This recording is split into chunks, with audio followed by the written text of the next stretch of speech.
میرے سیدہ جعفری کے ناظرین، جیسے کہ آپ نے میری پچھلی ساری ویڈیوز دیکھی ہیں جس میں نے توحید، خدا کی تلاش، ہماری روزمرہ زندگی میں خدا کے وجود کی نشانیاں، خدا کی معرفت اور علوم کی ترقی پہ میں نے ویڈیوز بنائی تھیں۔ اب سے سب سے گزارش ہے کہ میرے چینل کو سبسکرائب کیجئے اور ساتھ میں لگے بیل آئیکن کو پریس کرنا مت بھولیے گا تاکہ آپ کو میری نئی ویڈیوز جتنی بھی آئیں اس کے نوٹیفیکیشن بر وقت آپ کو ملتے جائیں۔ سیدہ جعفری کے ناظرین،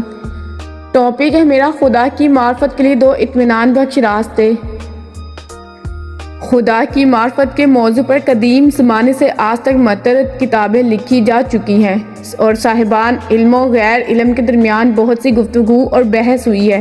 ہر ایک نے اس حقیقت کو جاننے کے لیے مخصوص راستہ اختیار کیا ہے، لیکن ان تمام راستوں میں سے بہترین راستے کے جن کے ذریعے کائنات کے عظیم خالق کی معرفت جلدی حاصل کی جا سکتی ہے وہ 2 ہیں: اندرونی راستہ، سب سے قریبی راستہ، بیرونی راستہ، سب سے واضح راستہ۔ اندرونی راستے میں ہم اپنے وجود کی گہرائیوں میں جھانک کر دیکھتے ہیں اور اپنی روح جان کی گہرائیوں میں توحید کی آواز کو سنتے ہیں، اور بیرونی راستے میں جب ہم اس وسیع و عریض کائنات کی مخلوقات پر نظر ڈالتے ہیں تو ہمیں تمام موجودات کی پیشانی پر اور ہر ذرہ کے دل میں خدا کی نشانیوں کے جلوے نظر آتے ہیں۔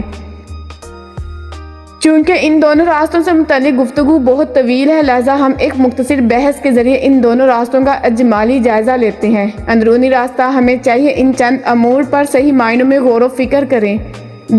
دانشوروں کا کہنا ہے کہ جس انسان کے بارے میں توجہ کریں، خواہ وہ کسی نسل یا کسی طبقے سے تعلق رکھتا ہوا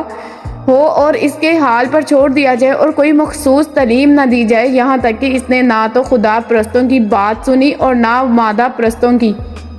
پھر بھی وہ خود بخود ایک توانا اور صاحب قدرت طاقت کا احساس کرے گا، اور جو اس مادی دنیا سے بالاتر ہے اور ساری کائنات پر حاکم ہے۔ وہ اپنی جان اور روح کی گہرائیوں اور قلب کے تمام گوشوں میں محسوس کرے گا کہ ایک لطیف و مہربان آواز جو نہایت واضح اور محکم بھی ہے،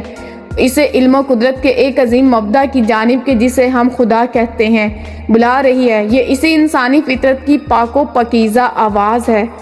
ممکن ہے انسان مادی دنیا کی ہنگامہ آرائیوں اور زندگی کی چمک دمک میں اتنا مگن ہو جائے کہ وقتی طور پر اس آواز کو سننے سے غافل ہو جائے، لیکن جس وقت وہ اپنے آپ کو مشکلات اور پریشانیوں میں گھرا ہوا پاتا ہے، جس وقت آفات ارضی و سماوی مثلاً سیلاب، زلزلے اور طوفان، یا جب خطرناک اور ناسازگار موسم اس کا ہوائی جہاز گھر جاتا ہے اور اضطرابی لمحات اس پر حملہ آور ہوتے ہیں، ہاں ایسے وقت میں کہ جب مشکلات پر قابو پانے کے لیے تمام مادی وسائل کے راستے بند ہو جاتے ہیں،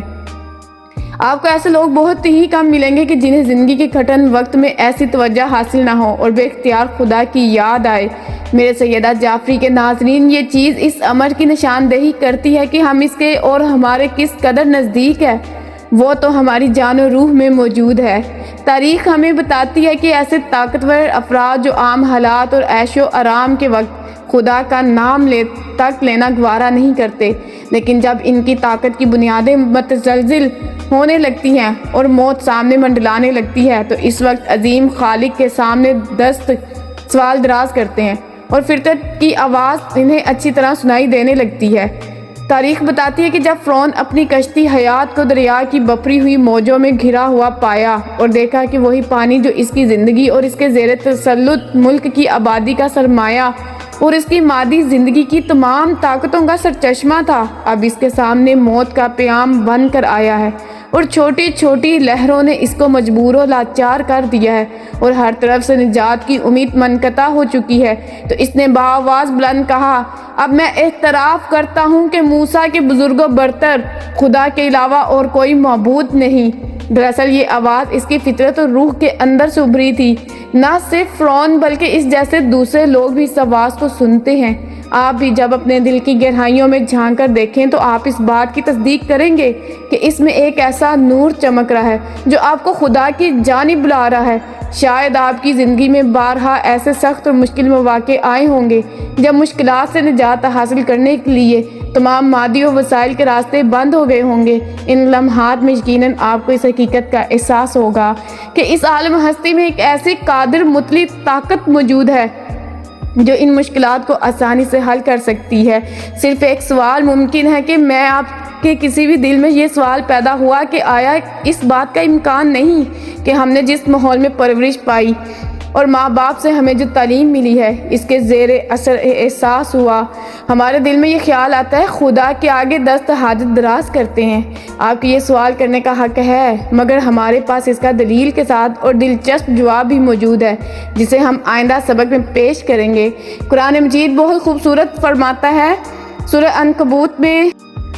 آیت نمبر 65 ترجمہ القرآن، پس جب وہ کشتی پر سوار ہوں اور طوفانی موجوں سے موت کا ڈر پیدا ہو تو اللہ کو اخلاص سے پکارتے ہیں، پس جب اللہ انہیں ساحل کی خشکی کی طرف نجات دیتا ہے تو وہ اسے بھول کر شرک کرنے لگتے ہیں۔